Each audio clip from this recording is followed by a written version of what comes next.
Hello guys, good morning again. So nakita nyo to.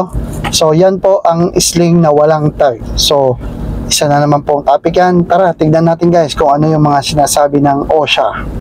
So guys, anong sabi nila? So ang illegible sling, okay, or missing tags ay issue yan. Okay guys?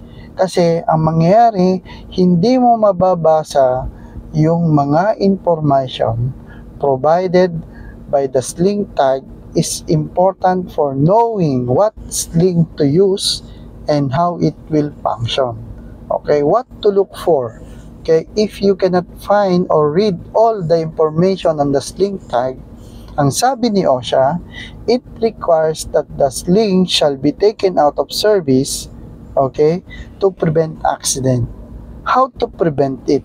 Never set a loads down on the top of sling or pull the sling from beneath the loads if there is any resistance. So, ibig sabihin po ni OSHA, pag nasa top po or beneath na load yung sling, kasi nandun din po yung tag kung saan naka-place, mostly malapit sa eye, so masisira po siya. So, yun po yung scenario kung saan laging nabubura o bakit nabubura yung mga information sa tag o sa tag. Okay guys, and make sure maiwasan nyo po na maglagay o mapinturahan o makontak ng init yung tag itself. Nakita nyo naman po dyan sa ibabaw. Okay guys, yan po. Kita nyo yung mga picture sa ibabaw. Yan po yung iba't ibang klase ng sira ng sling. Okay guys, at hopefully may discuss ko sa inyo to ng maayos.